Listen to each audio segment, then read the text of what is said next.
The cool wind swept across the rooftop, tugging at the loose strands of Sophie's hair as she stood at the edge of the building. Below her, the city hummed with life. Cars honked and zipped through the streets, their headlights cutting through the darkness like tiny stars in the night. Neon signs flickered, casting their colored glows on the sidewalks where people bustled, going about their business, laughing, talking, unaware of the figures standing high above them. Sophie wrapped her arms around herself, feeling the chill of the wind bite into her skin, but she didn't mind. The coolness was refreshing, almost comforting. She took a deep breath, letting the night air fill her lungs. It was her last night alive, and she wanted to savor every second of it. She leaned forward, just enough to look down over the edge. The distance to the ground made her head spin, but there was a strange comfort in the height.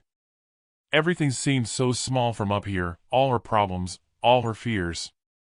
The weight she had been carrying for so long felt lighter. She couldn't remember the last time she felt so free.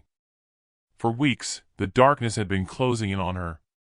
The pressures of life, the unrelenting expectations, the failures, each day had felt like a struggle to breathe.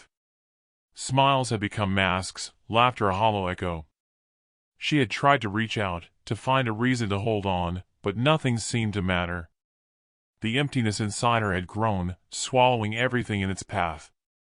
Until she found herself here, standing on the edge, with nothing left to give. Sophie gazed out over the city, her eyes tracing the glowing lines of streetlights that stretched into the distance. From up here, the city looked like a living thing, its veins of light pulsing with energy, with life. A bittersweet smile touched her lips. She had always loved the city at night, the way it made her feel both lost and found at the same time.